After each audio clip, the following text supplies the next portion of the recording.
മലപ്പുറം ജില്ലയിലെ പരപ്പനങ്ങാടിക്കുള്ള അഞ്ചുപുര. അവിടെ ബീച്ച് റോഡിലെ വിജനമായ ഒരിടത്ത് നജ്മുദ്ദീൻ എന്നൊരാൾ നടത്തുന്ന അറവുശാലയുണ്ട്. സാധാരണയായി മൃഗങ്ങളുടെ നിലവിളികൾ മാത്രമാണ് അവിടെ നിന്ന് ഉയരാറുള്ളത്. അഞ്ചുപുരയിലെ ആ അറവുശാല 2017 ജൂലൈ 23 പുലർച്ചെ സാക്ഷ്യം വഹിച്ചത് ചരിത്രത്തിലെ തന്നെ ഏറ്റവും ക്രൂരമായ ഒരു നരഹത്യയ്ക്കായിരുന്നു. അന്നവിടെ അറക്കപ്പെട്ടത് മിണ്ടാപ്രാണിയായിരുന്നില്ല, മറിച്ച് നജ്മുദ്ദീന്റെ ഭാര്യ റഹീനയായിരുന്നു. സംശയത്തിന്റെ വിത്തുകൾ നരിക്കുന്നി സ്വദേശിയായ റഹീനയെ 2003 പരപ്പനങ്ങാടിക്കാരനായ നജ്മുദ്ദീൻ വിവാഹം കഴിക്കുന്നത്. സുബൈദയുടെ മകളായ റഹീനയ്ക്ക് ആ ദാമ്പത്യം തുടക്കത്തിൽ സന്തോഷത്തിൻ്റെതായിരുന്നു. കുട്ടികളുമായി ജീവിതം മുന്നോട്ടു പോകുമ്പോഴാണ് നജ്മുദ്ദീന്റെ മനസ്സിൽ കാർന്നു നിന്ന സംശയരോഗം തലപൊക്കുന്നത്. ഭാര്യയിൽ അവിശ്വാസം രേഖപ്പെടുത്തി അയാൾ സ്വന്തം കുട്ടികളുടെ പിതൃത്വം പോലും ചോദ്യം ചെയ്യുന്ന ഒരവസ്ഥയിലേക്ക് മാറി. അടിപിടിയും വഴക്കും നിത്യസംഭവമായതോടെ നജ്മുദ്ദീൻ ആ വീട് വിട്ടിറങ്ങി.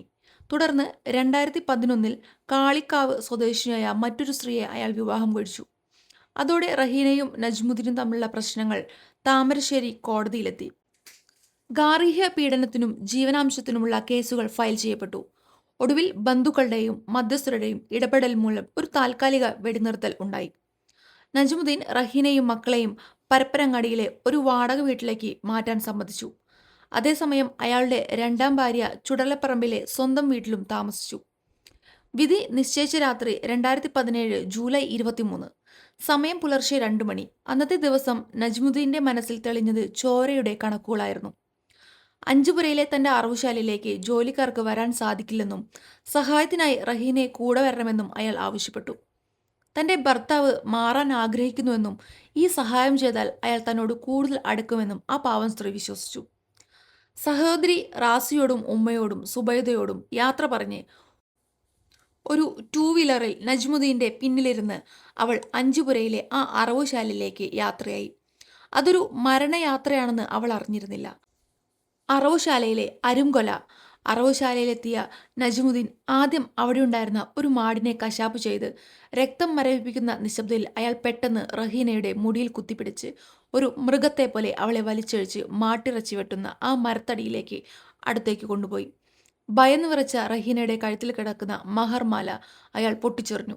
അരുതേ എന്ന് അവൾ കേഴ്ന്ന് അപേക്ഷിച്ചു. അതിനു മുൻപേ തന്നെ ആ താലിമാല അയാൾ അറുത്തെടുത്ത് മാട്ടിറച്ചിയുടെ കൂട്ടത്തിലേക്ക് വലിച്ചെറിഞ്ഞു. പിന്നീട് മാടിനെ അറക്കുന്ന അതേ ലാഘവത്തോടെ കയ്യിലുണ്ടായിരുന്ന കശാപ്പ് കത്തികൊണ്ട് അയാൾ സ്വന്തം ഭാര്യയുടെ കഴുത്തറുത്തു. പാതി ജീവൻ പോയ ശേഷം ആ ശരീരം കശാപ്പ് ചെയ്ത് മൃഗത്തിന് സമീപം ഉപേക്ഷിച്ചു. അയാൾ അവിടെ നിന്നിറങ്ങി. കൃത്യം ചെയ്തതിനു ശേഷം നജ്മുദ്ദീൻ നേരെ പോയത് തൃശ്ശൂരിലേക്കാണ്.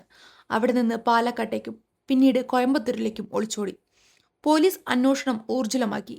കയ്യിലെ പണം തീർന്നോടെ മുന്നോട്ടു പോകാൻ വഴിയില്ലാതെ അയാൾ തിരികെ പരപ്പനങ്ങാടി റെയിൽവേ സ്റ്റേഷനിൽ വന്നിറങ്ങി. അവിടെ വെച്ച് പോലീസ് അയാളെ പിടികൂടി.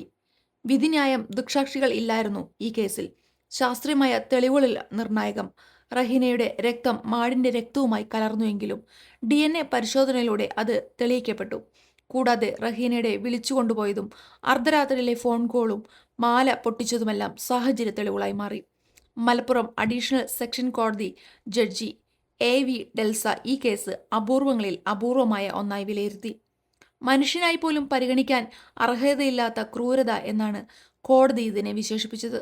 സ്വന്തം ഭാര്യയെ ഒരു മൃഗത്തെ പോലെ കശാപ്പു ചെയ്ത നജ്മുദ്ദീൻ കോടതി വധശിക്ഷ വിധിച്ചു. റഹീനയുടെ പൊട്ടിച്ചെറിഞ്ഞ മഹർമാലയും ചിതറിച്ചെറിച്ച ചോരപ്പാടുകളും നീതിക്ക് വേണ്ടി സാക്ഷി പറഞ്ഞു.